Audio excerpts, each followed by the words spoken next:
So, how did it go? It went terrible. No, no, no, no. Let's turn that around. I don't wanna. Well, you need to. Hey, this is MichelleSpiva, your practical priestess of wisdom, and I want to welcome you to today's podcast of Wisdom Smack. Mwah. So, join me on the flip as we get into T is for terrific. Oh, yes, I'll see you on the flip.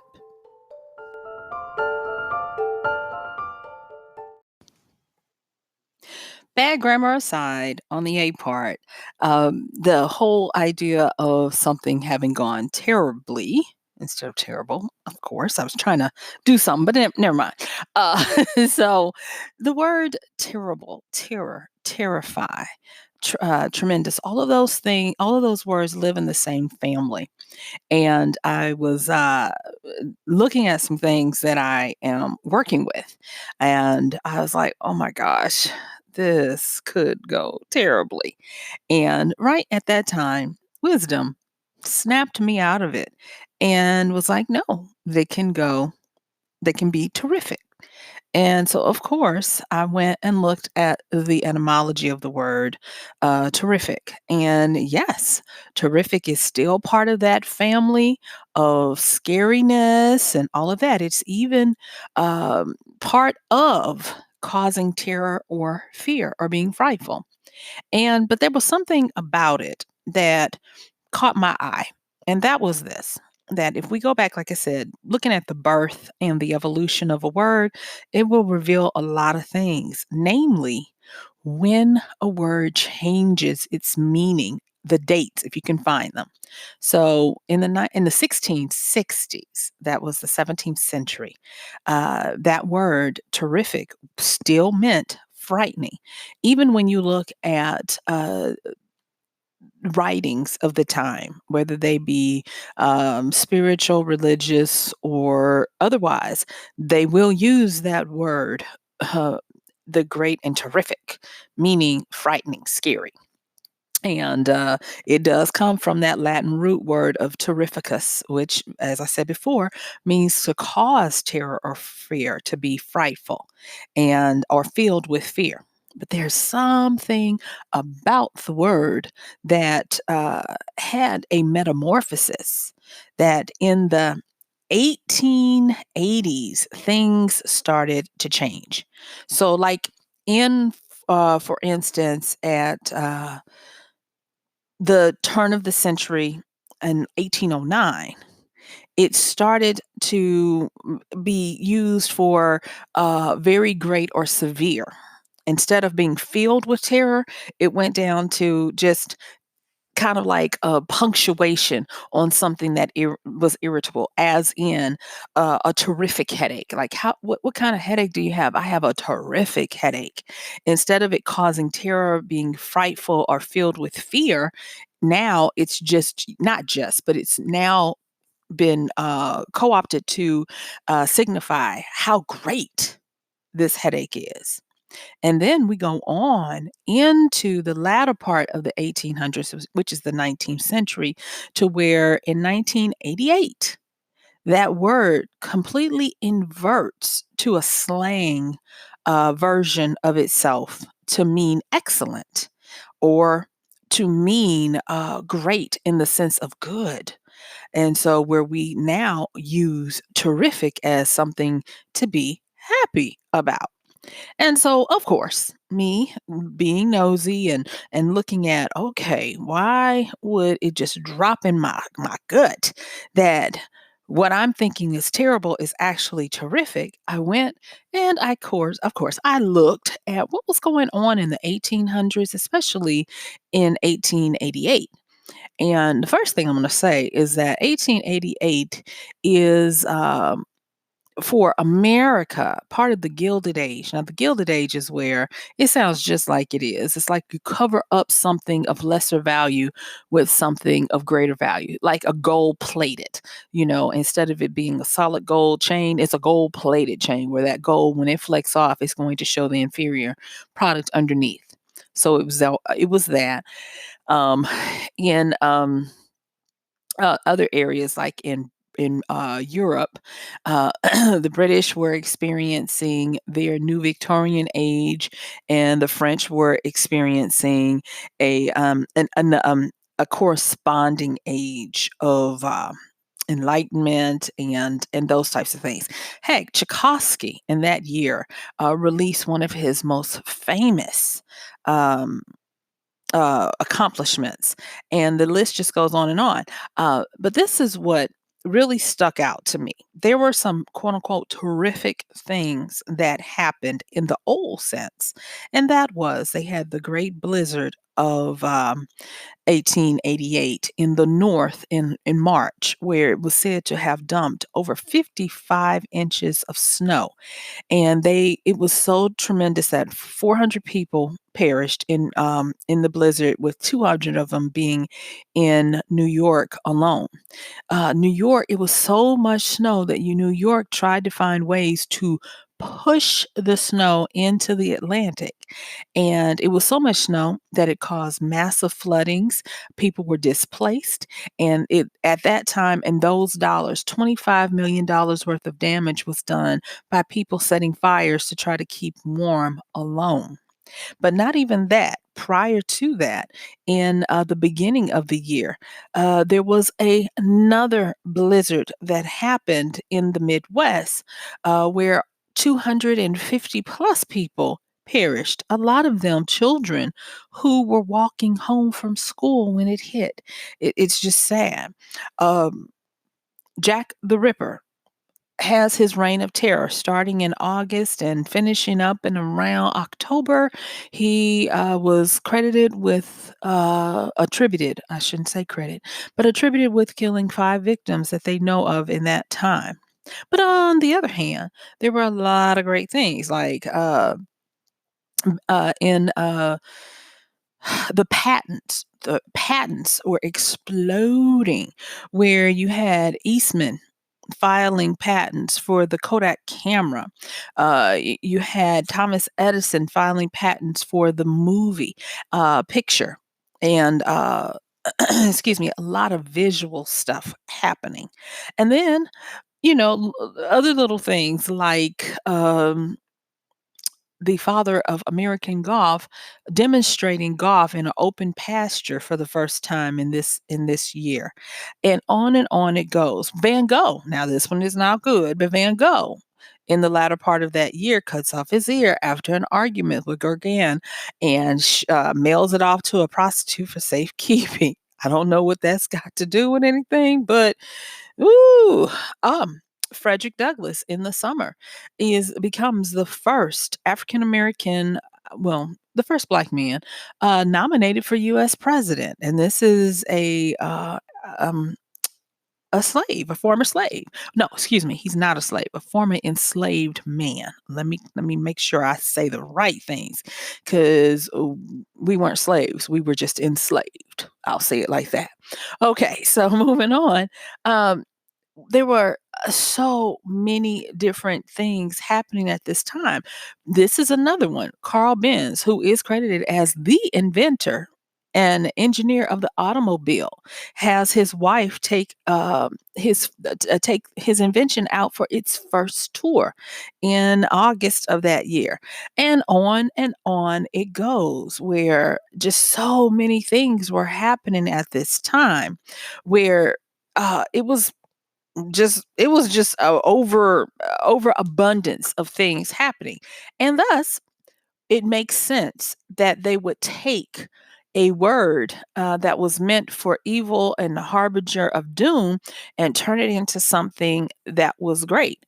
And when I started looking at those historical events for just that year alone, and looking at all the advancements that were happening. Oh, the National Geographic Society was formed in January and put out their first magazine in October. Like I said, just on and on and on. I was like, oh, okay, you're right. He is for terrific. And I started to get a little pep in my step about the power of wording and the power of changing a word meant for harm and doom into its inverse and meaning it for greatness. See, terrific or terrify or terror always meant great. It always meant fantastical, but it meant it in the sense of frighteningly so, of overwhelmingly so. And because of a slang of sorts where people were using the word in a way that of their choosing, it took over and it took on a new meaning.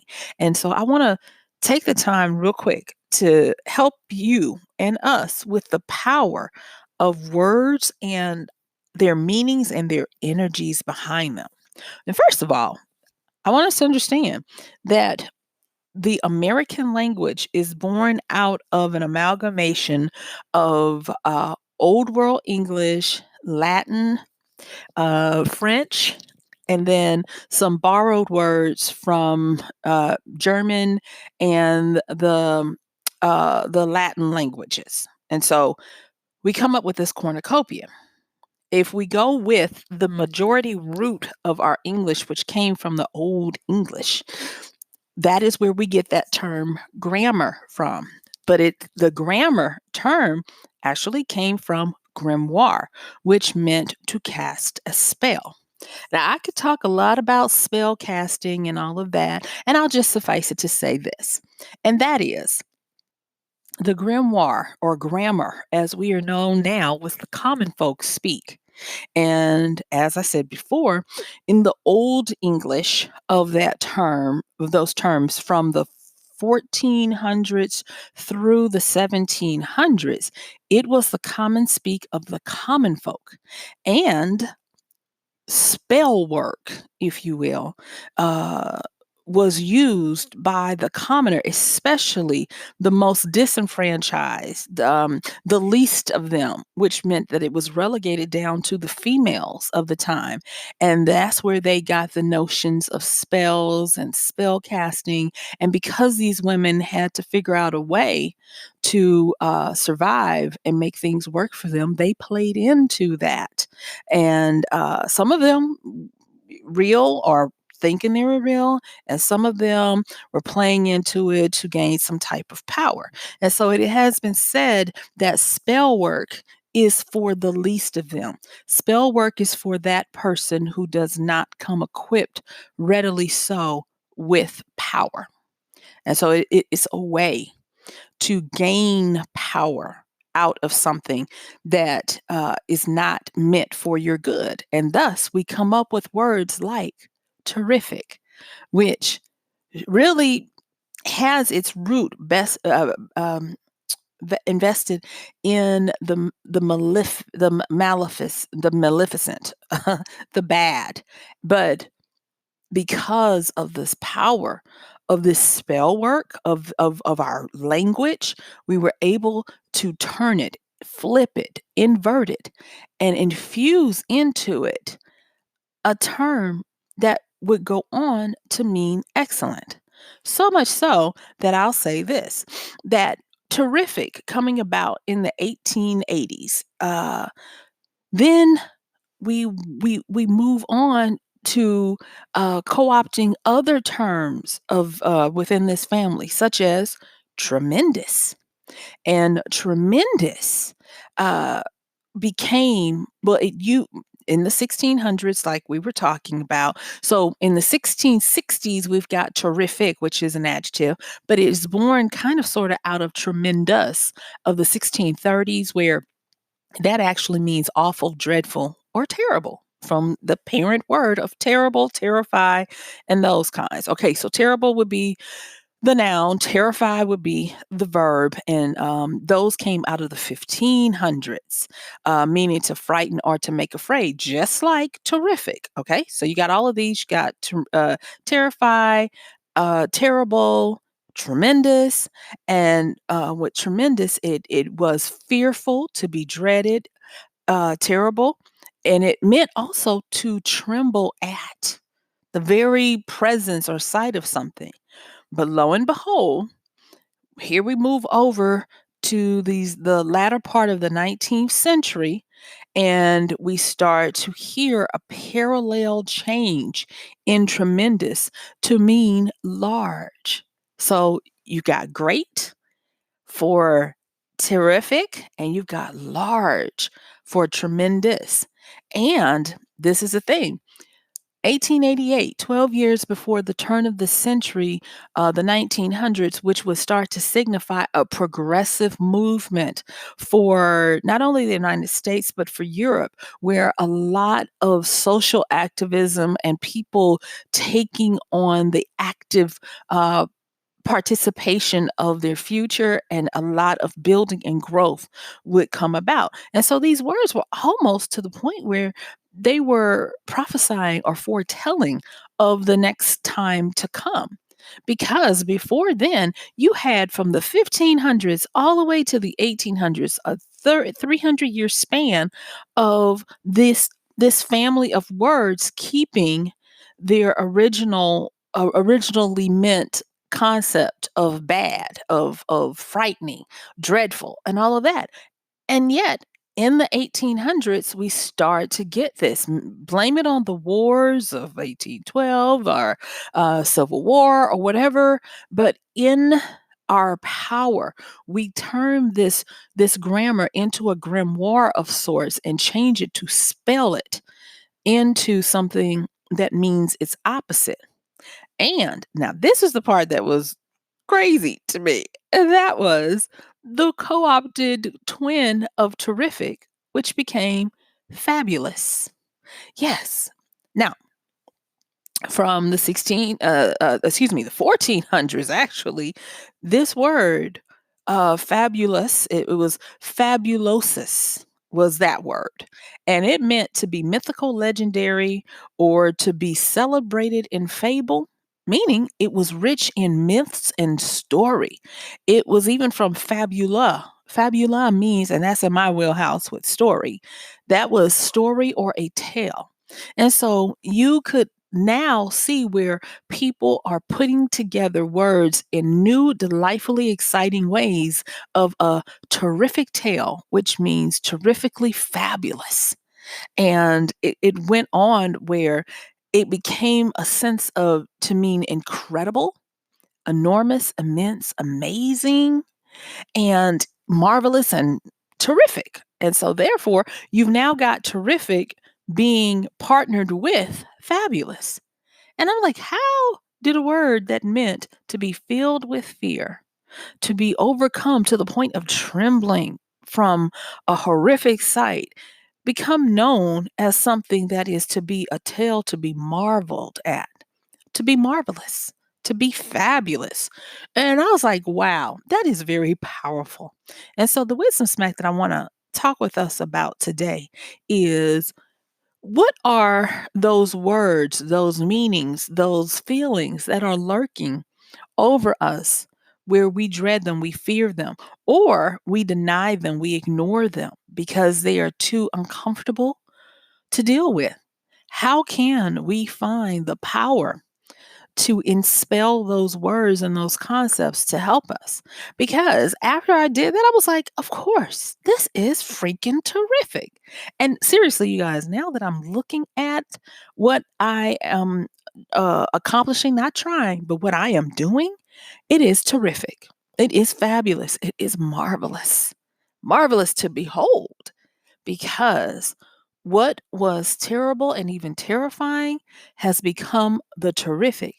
And I want to take time to just give homage to this so that it will be archived, that on this day, those under the sound of my voice, whatever your storm is, whatever your issue is, it can move from being terrible and terrifying to terrific, fabulous, and even marvelous. Remember, at the beginning of 1888, they were hit with not one, but two great blizzards that knocked out over 600 people between them. And they actually took a word to mean to terrify and turned it into something that meant great, fantastic, marvelous, fabulous. That is some powerful, powerful spell work there. Powerful magic. And I want us to take the time to be able to do that. Well, the first thing I'm going to say is when we are trying to take this, so maybe you have to do yours the manual way. Maybe wisdom doesn't just plop it on you and immediately tell you, nope, it's not terrible, it's terrific. Maybe that doesn't happen. And if it doesn't, there is a way for us to manually change the power, the spell work, the magic of those things that we need to overcome or interact with, deal with, whatever. And that is that we can track our triumph. Oh, yes. There is this saying that is attributed to Tony Robbins and his team, and that is this: what doesn't get scheduled doesn't get done. And also, there have been many studies that show if you want to accomplish something, you will keep a ledger of your progress.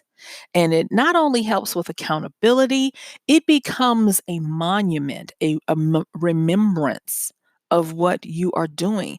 And each time you record or track or pay homage to, or archive, as I'm doing here, uh, it becomes stronger and stronger. And that is why the memory morphs into a monument. I'll be talking a little bit more about that in some podcasts to come. But understand the memorializing of what it is you're trying to do is a very powerful way to add a little extra oomph of power to it. Now, scientifically, there we can look at the observer's advantage. We can look at the forces of energy that go into all of those collective things that we do around a concept. And yes, there is a way to describe what I'm talking about scientifically, but not but.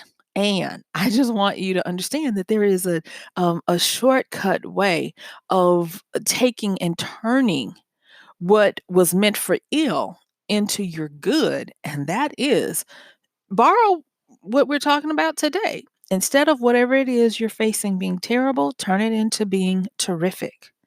Because even though the situation might not look like it has changed, the energy behind it is now changed its polarity. And again, y'all know I'm a polarity loving somebody. And when stuff isn't going right for you, you need to find a way to switch it to the other side from a negative to a positive. And this right here, turning the terrible into the terrific, is an alchemy level thing. Alchemy is all about turning the mundane and the profane into the powerful, the perfect, and the great, the good. That is where we get that whole term of turning lead into gold. It simply means that when you take something that is of inferior value or a negative and you turn it into a positive, you have completed the alchemical process. Cooking is an alchemical art. Oratory, speaking, and helping people with what you say is an oratory uh, part of art as well. And it is imperative. You guys, it is imperative that we do not allow the boogeyman, sometimes of our making and sometimes of reality, to overshadow us and to question our ability to work our inspelled magic. And this just came to me. It's not in my notes, but I'm going to say this. And please, if it doesn't apply to you, just be okay with it. But for some reason, I keep when I as I was talking about this, I keep sensing something about some type of legal stuff. And you guys, yes, it looks very powerful and terrible when someone is trying to take some type of legal action against you. But yes, you can turn that type of terrible into terrific as well. I know it doesn't feel well. I know it can be a very to the point where it might make you tremble. And there are people out here. I would not lie to you. There are people out here who actually do use that as a type of torment to people. to bring lawsuit and frivolousness against them, to try to ruin them and to take their vigor and their fight out of them. But you can turn the terrible into the terrific. And you do that by refusing to allow the whatever is the driver for that terror to have that kind of effect on you. You look at it as the opposite, as the positive to it. And I will tell you, once you start doing that and you start looking at the terrific, the fabulous, the marvelous, ways to combat and overcome start to flood in, and the visually and realistically start to take place. And I know of which I speak because, like I said, I was dealing with something that I was like, oh my gosh, this is terrible. This is horrific. And blessed be that it just sunk into my gut that nope, it's T is for terrific. And once I started embracing that and looking through the etymology of the word, looking at when the change happened, only to realize that in that year, 1888, all of these things were happening that was causing people to basically say enough is enough. And I choose. Now, this is me putting my opinion on it, but I could clearly see people saying, I choose to turn the terrible into the terrific.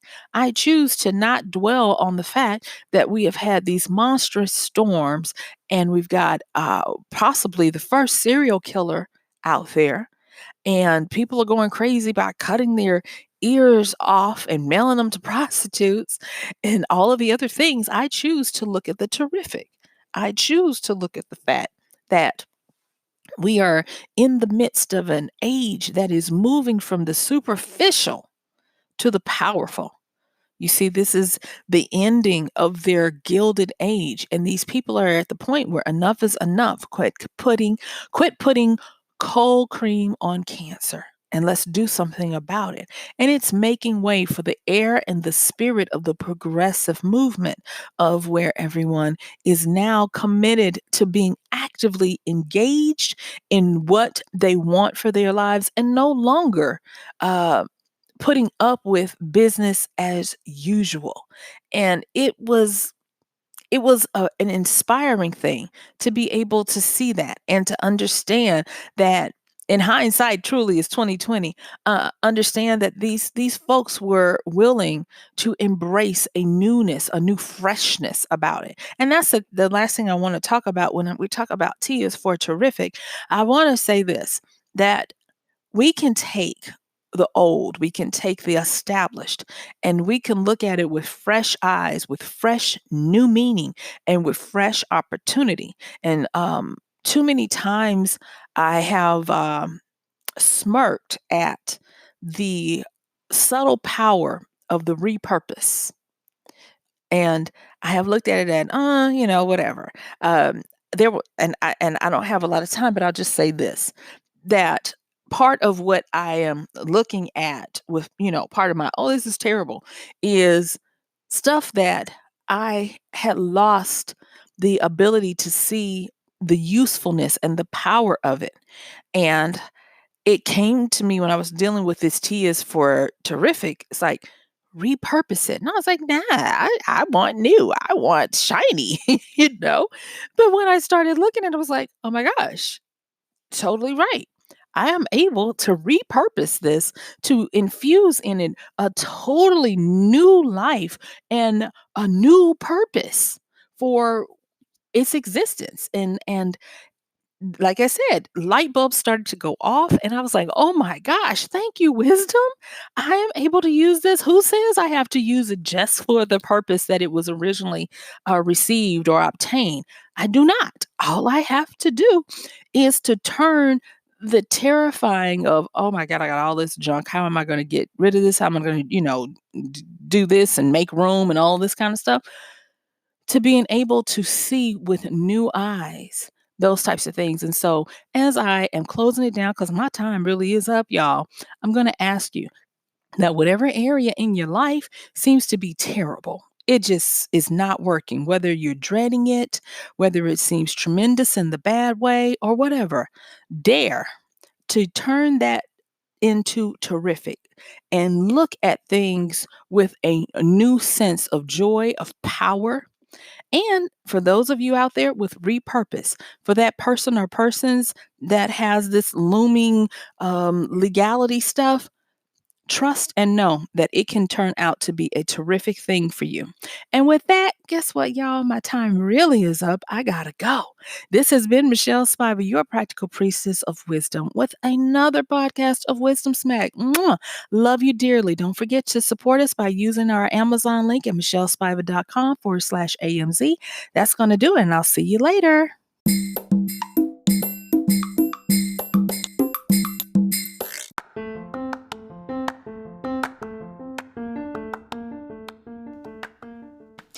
And that's going to do it for today's podcast of Wisdom Smack with Michelle Spiva.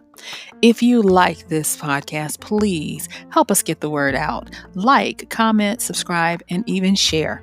And if you really like it, please help us continue to get the word out by considering using this show's link for Amazon. So when you want to go to Amazon and you do all of your general shopping, please use MichelleSpiva.com/AMZ. It's simple as that. It doesn't cost you anything extra, and this show might receive a little bit of commission that will go towards helping to further get these episodes out to you and to others. So thank you so much for listening. This has been Michelle Spiva with Wisdom Smack. Bye.